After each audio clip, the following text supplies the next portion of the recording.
It's here Gambia, the long-awaited Subconnect TV show, live on GRTS. Njela Mincham, the Rinding Subconnect TV show.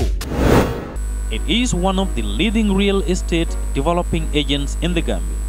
Universal Properties currently dominates the Gambia's housing market and has become a household name in the Gambia. We are Universal Properties.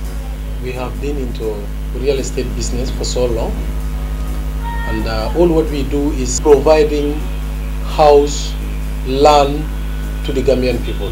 We do rental, we do mortgaging, we do leasing to the Gambian people and to anybody who is interested in purchasing a land. That's what we basically do.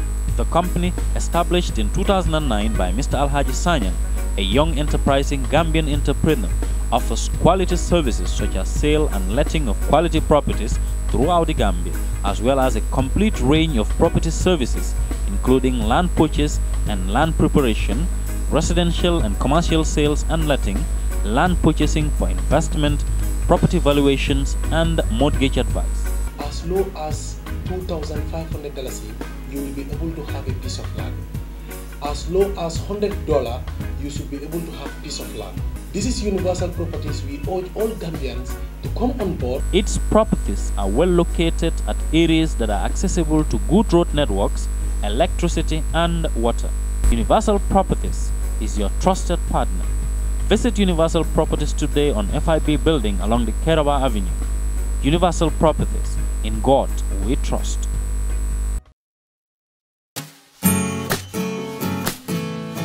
Can't you see the moon belongs to us? Come fly with me and chase the stars. Can you see that even the clouds will disappear forever and ever?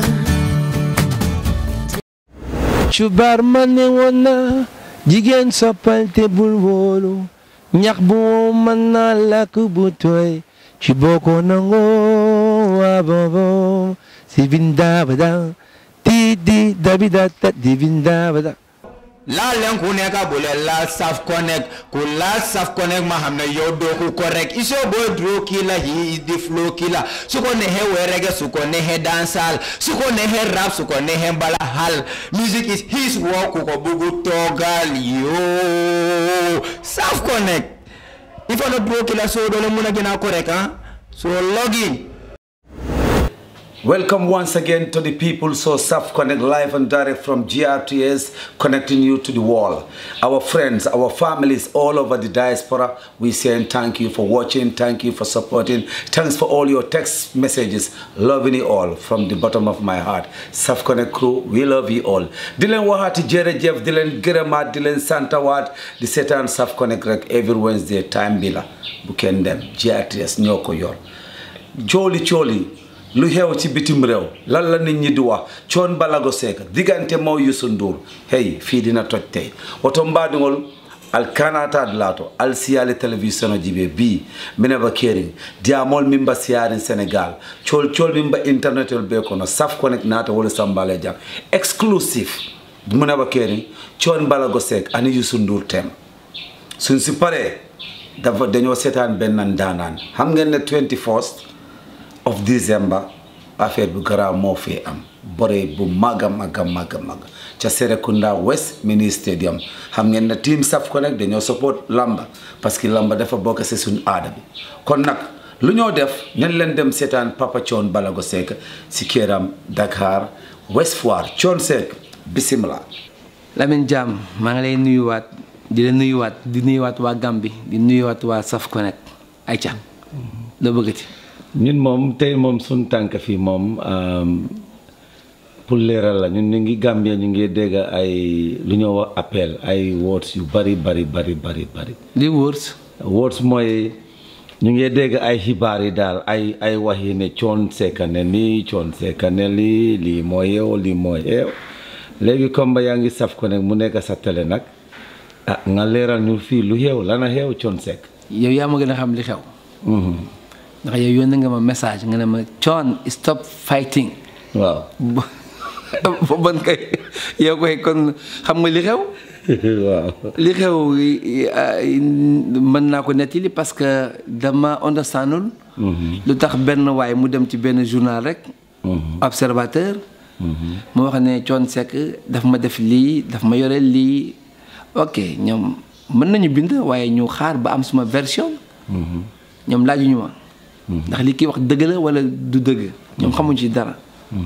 rek ñu def ko bind bu rëy. première page mu wër àdduna bi. loolu du yoon. loolu mooy maanaam kaay ma jox la paaka nga rendi ko.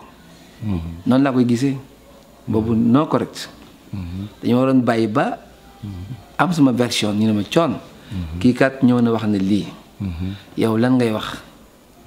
mais doo bind boo xam ne li ñuy wax le mal est déjà fait maanaam gaañ bi nga doon bëgg a gaañ. def nga ko ba pare. war na àdduna ba pare.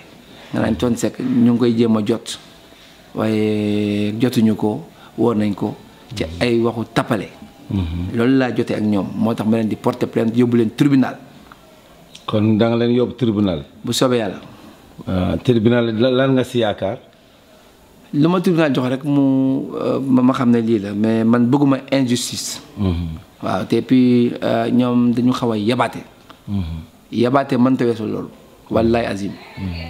xanaa fii soo triant nit rek dafa war a dem si zonal lay war a dem ndax si police la war a dem ndax. ba na dem fu ko neex. waaw waaye ku mel ni man. wax yu ñaaw yi soo koy bind ci man. non la moindre des choses nga vérifier ndax lii waa ji wax est-ce que dëgg la. wala du dëgg. li ma wax moo ki nekk man su ma deewoon tey adduna bi yëpp nañ xam ne Thione Seck dee na. waa jooju bu deewoon tey waa Tëngéej da koy xam ne dee na ak seen waa koñ. kon bokkuñu maanaam ci ring buñ dee boxe. lu nekk da nga koy jox gëddëm nga teg ko place am. man waxuma bu kenn bind ci man. waaw mais nga teg ko ci yoon. jeex na. ok loolu dégg neen boobu léegi lan mooy si yoonu Youssou Ndour pour nga leeral ñu foofu. non parce que dégg neen after foofu Youssou Ndour moo ñëw. non tur Youssou Ndour yi ñëw na si Thione Ballago Seck mu ne. bi may def conférence de presse bi. maanaam journaliste yëpp toog. bi ma ne damay porter plainte observateur. dafa am kenn ku ne mais Thione da nga fàtte ne observateur sa xarit Youssou Ndour moo ko moom. moo wax loolu ba ne ko su fekkee ne sama xarit Youssou Ndour moo ko moom kon ma xam ne kon porte plainte bi. kon dina dem ba ci Youssou Ndour. loolu moo indi ba turu Youssou Ndour bi. léegi nag man ma doon xaar li ma wax ne dama foogoon ne moom Youssou Ndour bu gisee ci loo xam ne moo ko moom. ñu ci yàq sama der nii. dina ma woo ne ma grand. may ma vérifier. ndax gars yi li ñu wax am na wala amut. su amut. dinañ ko rectifier. ci page bi ci kanam comme ni nga ko defee. waaw loolu moom bu ko defoon man du ma def conférence de presse bi sax. mais comme wootewul deful dara. moo tax ma def conférence de presse bi. pour man tam ma seetal suma der. waa ji li mu wax ne seq nañu terrain bi. dëgg la. xaalis bi dëgg la.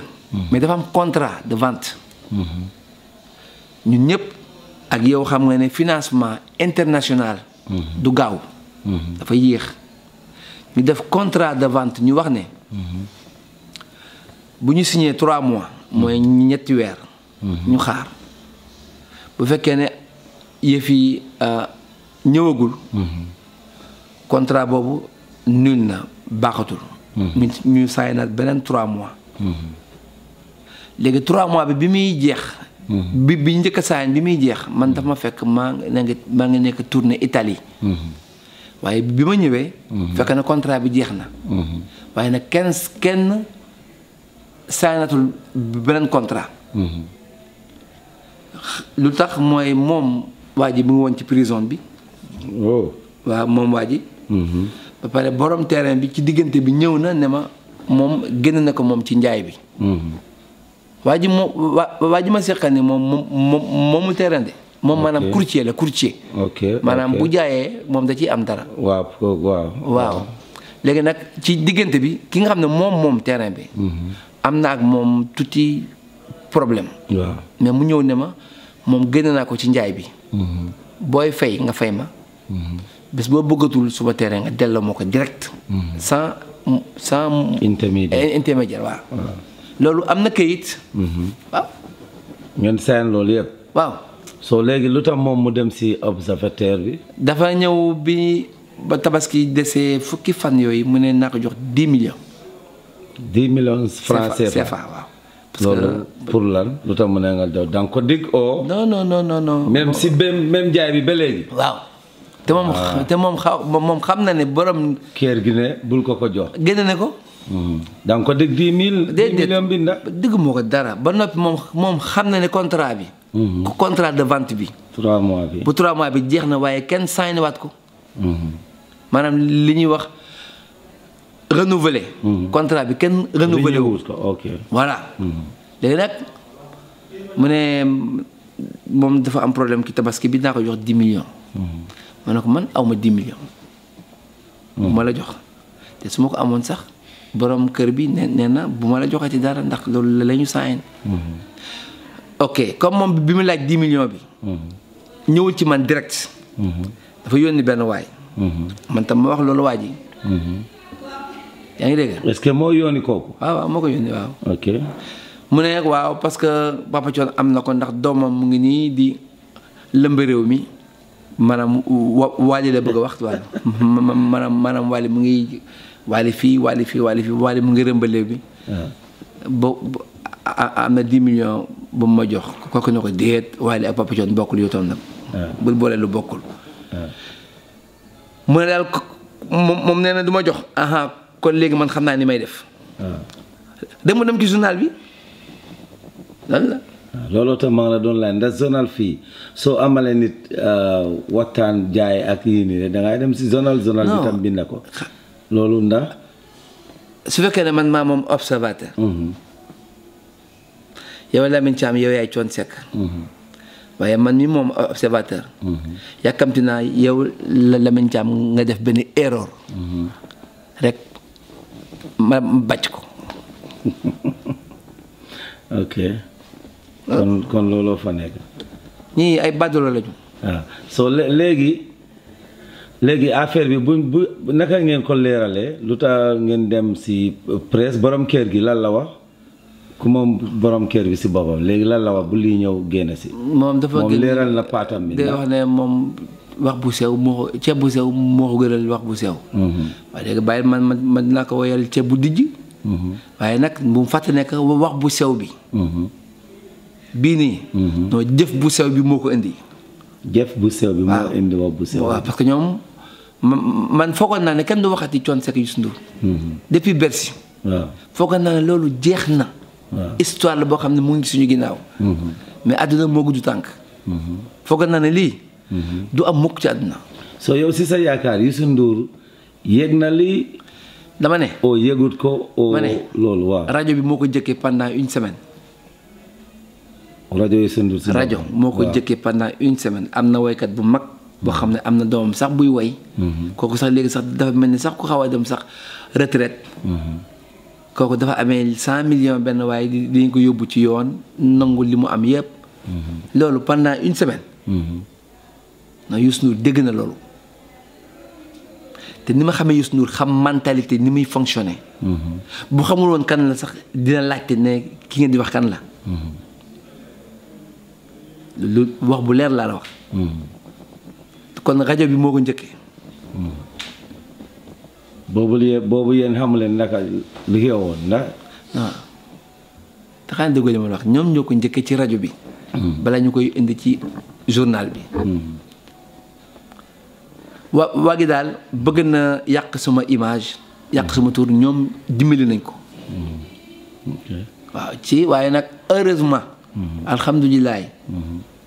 ñëpp peuple bi yëpp gi ni ma gisee. nee nañ ko doo ko yaa waaw léegi si diggante bi tam ñu gisoon café and on café la tudda programme café bu dawoon TFM ak loolu Wally dem fa ba joué ñu dégg artistes yu bari nekk fa ñoom Assane Ndiaye ñoom Pape Diouf after ñu dégg ne yeneen artistes yi coon moo leen tere jouer ndaa ñu organiser ñoo leen tere jouer ay Wally ay Pape Diouf ay Assane Ndiaye lan moo fa yow rek ma ne yow xam ne yooyu amul gars yi ñoo wax ne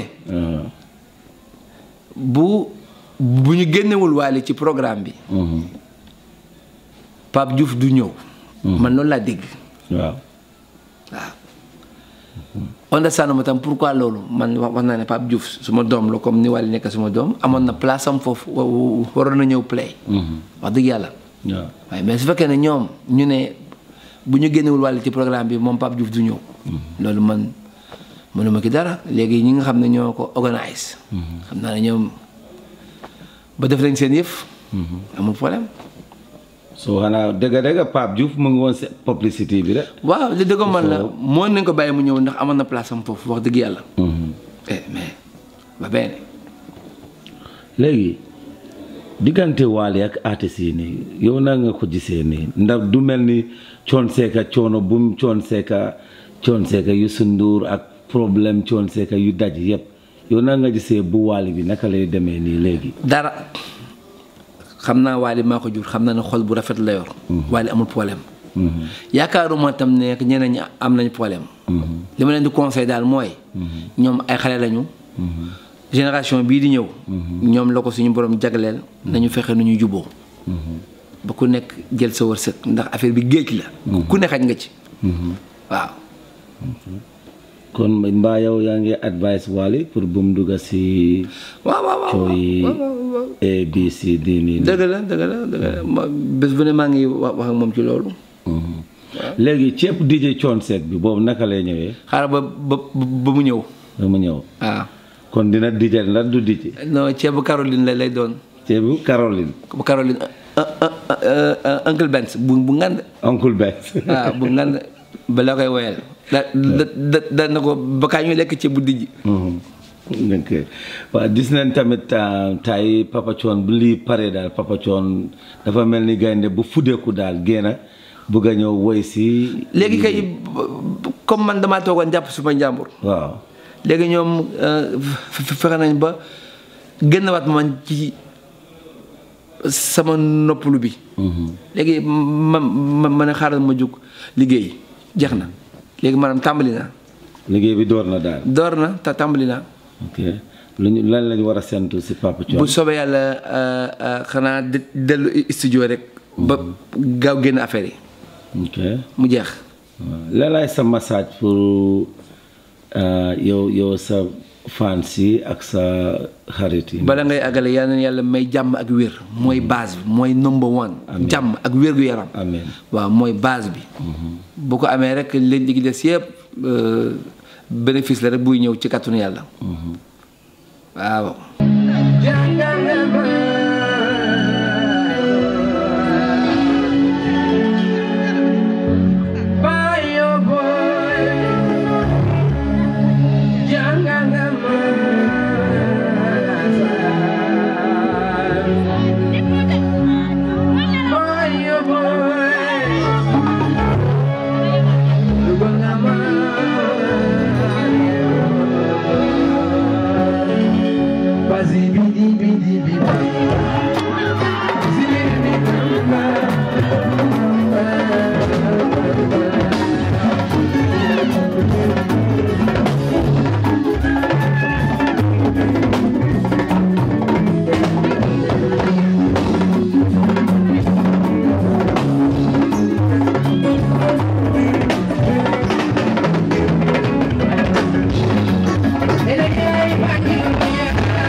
observateur daal ñoo ma fekk sama ma toog jàpp sama njàmbur nga may tooñ national tooñ international léegi nag mënu moon ñàkk bañ a wax parce que su ma waxul ñu bari du ñu understand wax bi ñii am na yoo xam ne dañ ko gëm comme am na yoo xam ne tam gëmuñu ko mais il fallait que ma clarifier so clarification fu mu toll nii dal na daal waaw de façon li ma bëggoon wax naa ko Thione yow sa diggante Mbaye Gueye Faye moom ma gën a bett sax parce que moom yoonam nekku ci Mbaye Dieye Faye moomul observateur moomul RFM moomul TFM yoonam nekku ci man waxuma ak Mbaye Dieye gisuma pourquoi moom muy wax ne grand bu ñu respecté doo yor sa làmmiñ nga mel ni Seku moom bett na noonu la ko waxee waaw moom bett na ma fan la wax loolu ci concert bi bett na ma torop parce que man sequma ak loolu ak Mbaye Dieye waaye mais comme li ma wax rek moom man comprendre naa ko xam nga parce que xam nga nit ki di nga nekk ci position boo xam ne amuloo choix xam nga amul choix moo tax lan mooy choix si yow non mooy maanaam rek ko xam ne dañ lay yeew ci buum rek fu ñu la jëme rek nga jëm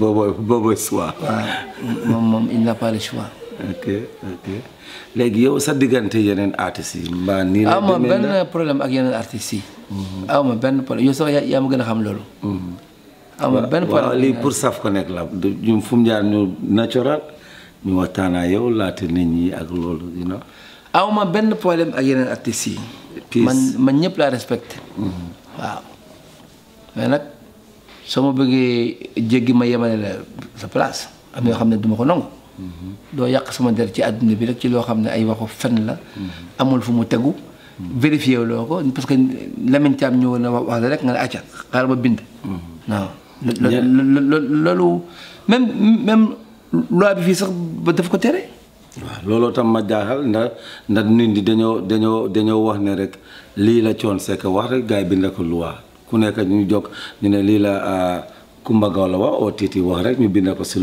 journal non noonu la xam nga lu ñu ne maanaam Titi moo ñëw wax ko dina am tuuti crédibilité mais bokkul ak koo xam ne du artiste du dara koo xam ne moom ci prison la dëkk prison toujours mu ngi prison kooku ñëw wax la rek nga bind loo xam ne man dafa yàq su ma der man loolu laa comprendre bu doon Youssou Ndour kenn du ko def pourquoi man ñu ma koy def jeex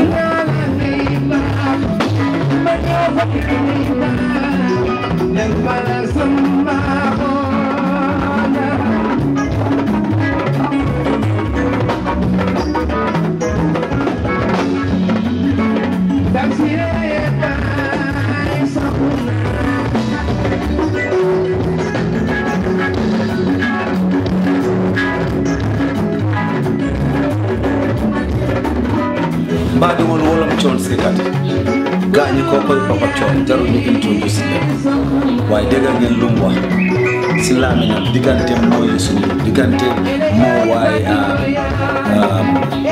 observer ni diggante moo Youssou Ndour diggante moo Mbaye Gueye Faye diggante moo observer diggante moo askani kon nag ñu ngi toppa Youssou Ndour nag dinañ ko indil waa personam bi incha allah fii ci Saf Connect baate person Mbaye Gueye Faye loolu lañ am ñun dañ leen a indi lu saf ni ñaar lu xew ci àdduna kon bu leen fàtte nag yéen waa fans club Tapha Tine fans club ordinateur fans club Bala Gambia fans club Bébé Ama fan club Sito fan club Mbora fans club Nailer Grand Combat fans club Bun Fale fans club Kunta Kinte grand rendez-vous 21st December hey boobu fan la Serekunda West moo kaanaatu ko kenn des si kaw loolu ñu am mbégte di dem seetaan ku ñu woowaan de Tapha Tine beneen grand wrestling champion ba for the first time mu bokk si Saf Connect Tapha Tine welcome to Saf Connect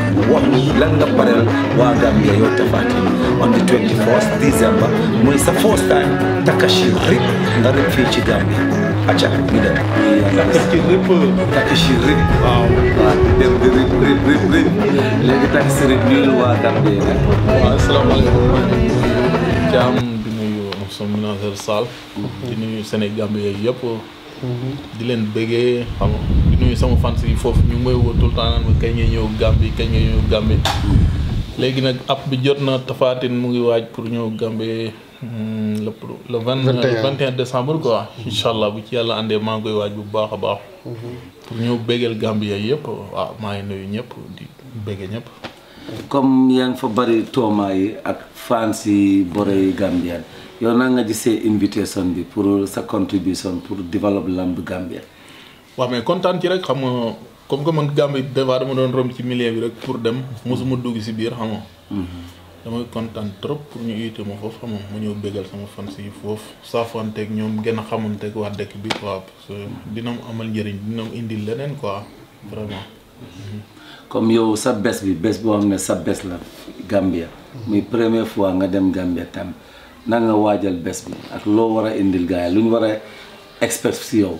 waa takk ci rip comme niñ koy waxee bon dinañ ñëw boo xam ne ñëw bu am solo xam nga Tapha Tine dina ñëw ànd ak stafam sama boy littér yi xam nga ànd ak samay quelques teggkat yoo xam ne nii dinañu xam Tapha Tine lan mooy galanam boobu ñu ko tegalee ñu mën a fecc comme que ñun ay séeréer lañu xam nga dañuy gudd ba mu neex ñu dal di gàtt waaw saxal ko ba mu sax nag bégal Gambie yëpp loolu naka lañ koy wax si séeréer waaw mais parce que am na séeréer yi war a seetaan ñu seetaan sore ñoom mi ngi ko waa mbokki lekket yi ak yooyu xaaleen Tafa wax leen tuuti naaf yow waaw di leen wax ne naaf yow mais rek ñu teel a ñëw ci bés ba sama mbokki séeréer yi foofu xam nga man nag dama xaw a yaroo Medina quoi parce que boo xool su 23 ans boo ko génnee samay at li ñuy des bëri li des yëpp Medina laa ko def xam nga waaw moo tax lang bi dal ma xaw a reer tuuti quoi mais sama lépp séeréer la bu may bëre ñoo may ngemb ñoo may defal lépp bon maa ngi nuyu sama mbokk yi foofu yëpp di leen wax ñu teel a ñëw ci bés bi teeru seen mbokku séeréer bon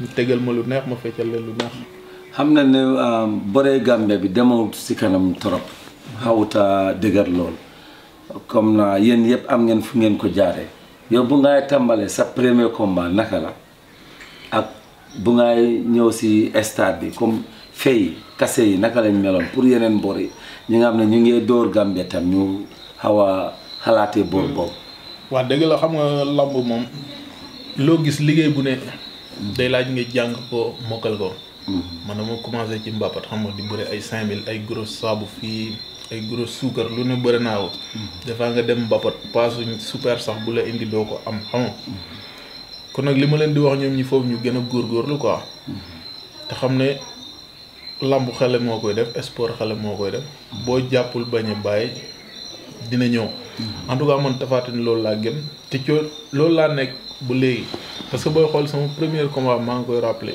80 000 francs laa bëri 80 000 francs xam nga du dara 80 000 mën nga dem ci benn restaurant lekk ko boobu maanaam boobu soo ko xalaatee 80 000 francs jamono yooyu Gambie loolu daf doon dem ay 1800 si jamono boobu ok gis nga 80 000 laa commencé bëree xam nga 80 000 moom mën nga ko dem ci benn restaurant lekk ko mu jéyee non problème ama teewul bàyyiwuma quoi parce que def naa ko bëri naa 2 fois 80 000 parce que man combat yi gars yi def fii man jotuma ci jaar ñoom seen carrière li muy gudd mbir boo ci calculer def na ay 7 combats yu ndaw ay plus de 40 000 50 000 fii man 2 fois laa ci bëri rek après dem grand combat quoi ñoom li ma leen di xelal mooy ñu bañ a bàyyi te xam ne dina ñëw bu ñu continuer ci nii ñu nekk bañ a bàyyi yaakaar naa millions yu bëree bëri dina leen ci fekk comme Tapha Tine ni mu def ak champion ni tey man lu ma am lu ne mën naa ne ci lamb laa ko jële bu mu waree oto bu rafet wala mu am sama terrain wala kër wala leneen wala ma tabaxal sama yaay bi mu nekk mën naa ne ci lamb laa ko amee ma ko ci leneen lu dul lamb vraiment kon mën naa ne lamb xëy na ñi koy saltel di wax dañoo xamul rek en tout cas defar na lu bëri daal ñu ngi ciy tëdd ñu ngi ciy tërale ay nit ñoom ñi nekk foofu di littéri Gambie maa leen di wax ñu bañ a bàyyi jàpp entraîner sérieux xam nga topp seen ñaani waajur dina ñëw incha allah comme sa première fois war a ñëw Banjul su ko yàlla defee waa Banjul yu gis la ñu bëgg a teg sa combat Banjul loolu naka nga ko gisee non loolu moom bokk na ci li ma gën a neex quoi. bu ma sañoon tey sama combat bu amul Sénégal amee Gambie. aussi maa ngi koy ñaan sama combat mu amee fa. pourquoi pas Tyson mu bëri na foofu moom ak Mor Fadam. pourquoi Tapha Tine dem fa ak beneen champion ñu boole leen fa. man pare naa pour def loolu. waaw parce que sama fans yi dañu bëri Gambie liñ may woo foofu xaw ma nu mu toll. dañuy woo foofu lu bëree bëri. seen émission rajo boobu dama ciy dugg 2 fois même 2 fois dama ciy dugg xam nga. waaw pourquoi Tapha Tine warul mën a dem Gambie dem bëre fa ak beneen champion comme ni ko Tyson defoon ak Mor Fadam. war na mën a nekk loo gis toog waxtaan la rek. waaw man nag kontaan naa ci dem Gambie bëre foofu quoi. président Yaya nag Jammeh maa ngi koy nuyu xam nga di nuyu famille yëpp di nuyu waa Gambia di ko ñaanal jàmm quoi di ko ñaanal dëkkam am jàmm xam nga waaw pare naa pour bëri ji foofu daal vraiment waaw pare naa pour bëri foofu. léegi comme suñ la war a ban mbër moo nekk sa xel su fekkee ne bëri amul Sénégal te ñu war a dem Banjul koo bëgg a bëreel Banjul. non xam nga mbëri Sénégal fii moom mooy loolu pour ñu taxawal seen combat ak Tapha Tine dafa metti koo ci ne Tapha Tine rek mooy loolu ñoom dañuy wér loolu koo ci ne Tapha Tine mu naan xaaral ma xool sama nijaay xaaral ma xool sama papa parce que xale bi nii wala ne man bëri mu problème pourtant. lu tax loolu tax sirip bi la tax ndax lan parce que daal tay sax maa ngi dégg loolu daal nañ am na mbër yu daw waaye ñun moom comme yow pare nga ñoo Banjul ñun tam dinañ plailer nit ñi dégg ko ne Tapha Tine pare na pour ñoo Banjul yaa ko waxal sa bopp ñi nga xalaatal limal ñu ñaar ñett ñu am ne ñu mun nañ ko rek lay Banjul man xam nga man lim bi day compliqué ci man quoi moom vraiment mënuma lim waaw bon man yaakaar naa sama combat moom taxawal ko waaw jafewul ci man bokk waaw parce que bu mu jumut depuis daaw ba léegi ñu may wax affaire combat mais ku ñu dem wax Tapha Tine doo ci sawar daal xaaral bi pour la suite promoteur yi dañuy dem boo xaddi quoi da nga war a wàññi loxo bi ndax du ko ndam ko war a pour gars yi loxo yi léegi waaw léegi wàññi naa ko léegi damay xel di mbapat waaw mbapat tuuti damay jàpp di daan léegi waaw léegi Tapha ñaata combat la am parce que ñaata combat la am ba Tapha jékki-jékki mu ñemeen bombardé loolu lu ndaka la si yow nga ñemeen bombardé non xam nga man samay combat mën naa ne mooy comme li ma doon expliquer sànq rek man gars yi boo déggee ñuy lim seeni palmarès li ñu def ci ay petit combat ñoo bëri waaw ñoom ñi ngi fii lim yëpp kii xam na li muy wax seeni combat boo ko limee normalement seen palmarès ay combat da ciy bëri yoo xam ne bëri nañ ko 6 fois yoo xam ne ni ay 2e combat le 3e combat génnuñu waaw man dama def ñaari combat génn Sénégal yëpp xam partout ma commencé bëri ay grand combat xam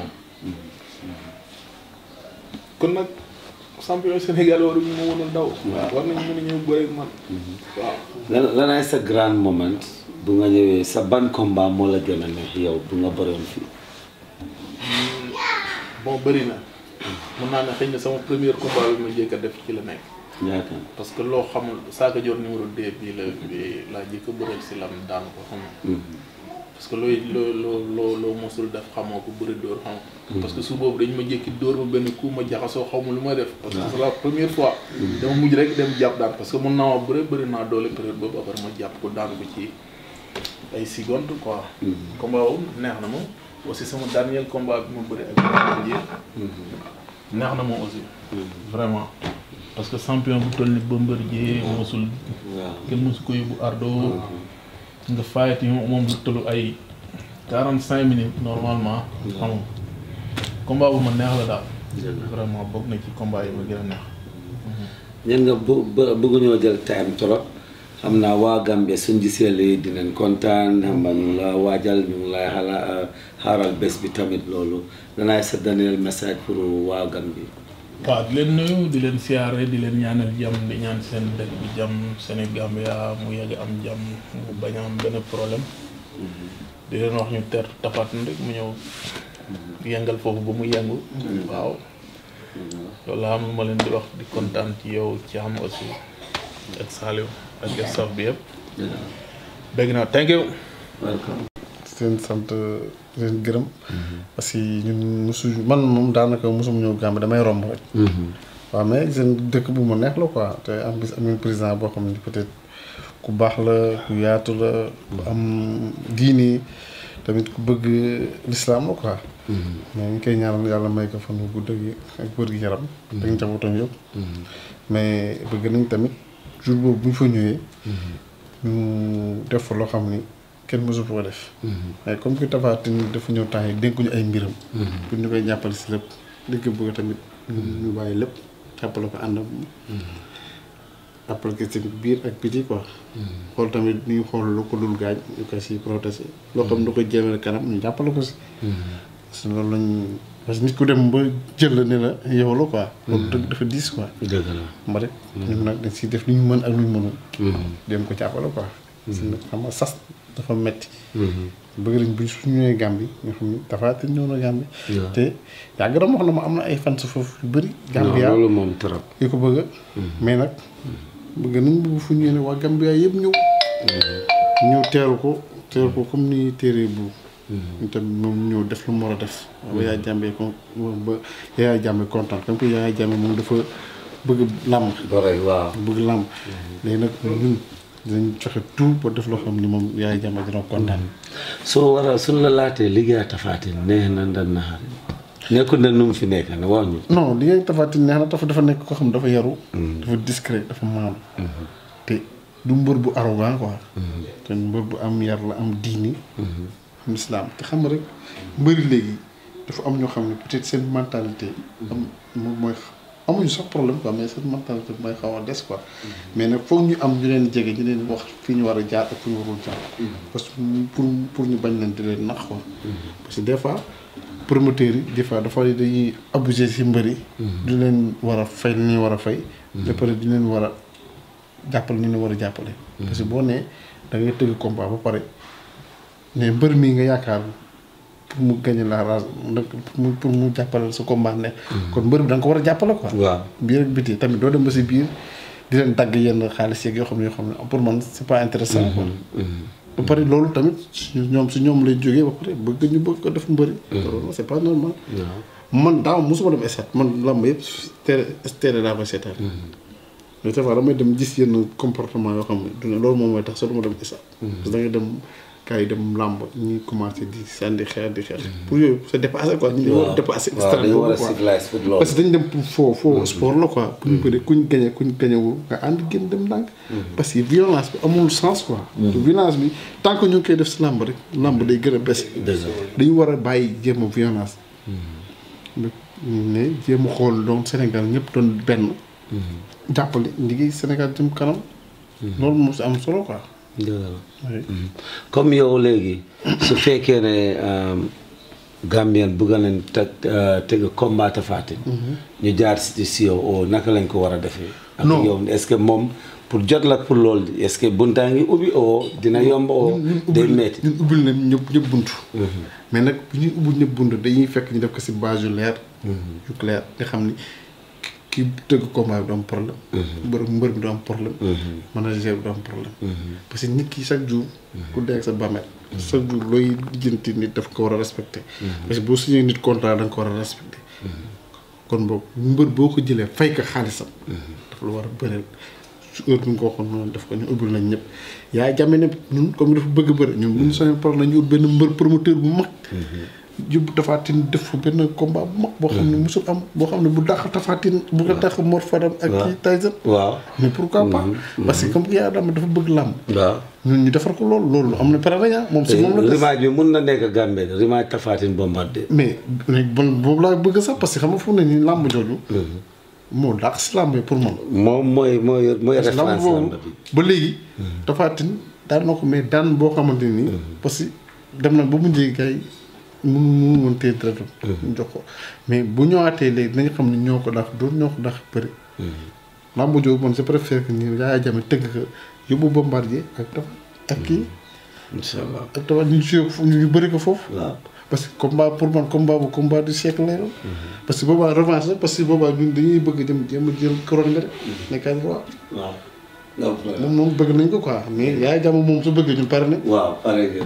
danay sa last message pour askani Gambien yi lutteur Gambien yi nga xam ne ñu ngi door a si bëgg a mel ni ay Tapha Tine ak yooyu. non lutteur Gambien ak tuuraloo Tapha Tine yi fa nekk. non tuuraloo Tapha Tine ñoom bu ñu ñëwee nañ ñu amoon li nga làmb lépp liggéey la. xale moo koy def. waaw ñu liggéeyee gëm sa ñaari waajur parce que lépp looy def da ngay diisal sa ñaari waajur ñaanal la si nga am si ndam boobu da ngay gëm li ngay def nga koy gëm ba pare am si pasteur boo ko gëree am si pasteur yàlla jàppal la li nga même kuy jaaykatu gerte caaf bi bi muy jaay ni gerte caaf bu fekkoon dafa ñàkk fayda du avancé nit gis naa ni ko jaay gerte caaf tabax si kër comme loolu lépp looy def dëkk si bëgg da nga koy fulaat fayda ñoom dañu opté pour bëri ñoom chaque jour dañu war a di entraîner guddi ak bëccëg pour mën a am dara mais boo nee da ngay bëgg a bëri toog ba midi une heure yow bëgg a entraîner mais doo daan kenn mais nit bi ngeen li ngay def dara daf ciy des ci ful ak fayda moom moo lay may ndam mais boo ko deful ful ak fayda mais du demoo waaw même ko nii waaye ma tëj affaire bi. jërëjëf Serigne non gars yi dañuy daw. client yi noonu lan moo tax ngay sumé ku fële gars yi ñemeetuñu ma nga bëgg ma defaat noonu ma may la bu yooyu kon jël doy na.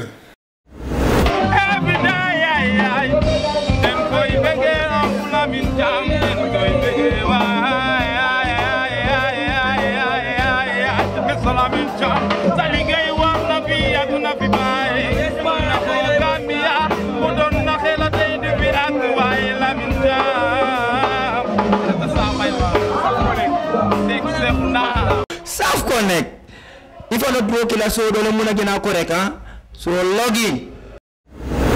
kon nag dégg ngeen ko live and direct from Tafatin si boppam loolu leen jégle ñi nga xam ne fans wrestling leen fans lamba leen fii ci Gambia ñi nga xam ne daal bëgga neen borey Gambia mu develop mu dem ca kaw ca kanam lii yena ko moom wataala barka baake alewo jele Tafatin champion o mi yalon ko abota Senegal ay min fo abinala na Gambia inshallah December 24th Serekunda mini stadium auto watelal takas je rip a fond dans la falle kon nag loolu spécial de la woto boy bala la fansol aliena nanje ordinateur la fansol aliena ja abo sar fansol aliena je dama ne xoolal bul faale dama ne kunta kinte bébé ama dama ne sito mboran nayler seen besa ngi ni nag 24th December la Saf Connect di leen support si biir loolu Ali Afalla Serekunda Mini Stadium jërëjëf ba beneen Wednesday jërëjëf ba every Sunday 11 a.m.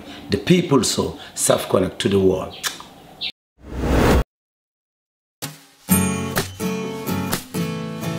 Can't you see the moon belongs to us? Come fly with me and chase the stars. Can you see that even the clouds will disappear forever and ever?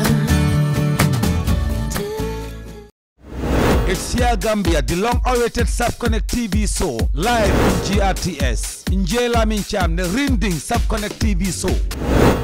It is one of the leading real estate developing agents in the Gambia.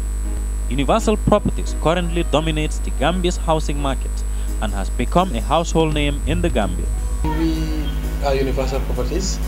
We have been into real estate business for so long, and all what we do is providing house, land to the Gambian people. We do rental, we do mortgaging, we do leasing to the Gambian people and to anybody who is interested in purchasing a land. That's what we basically do.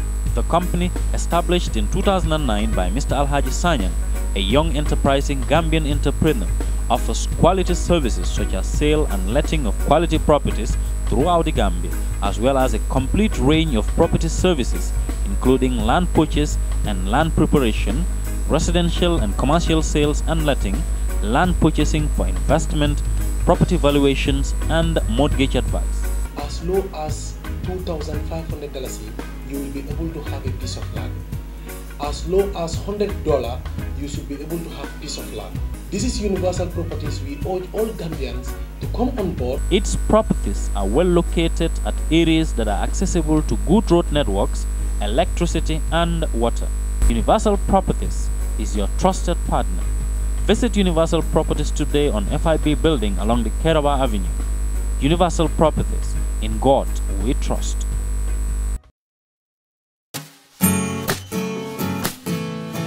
Can't you see the moon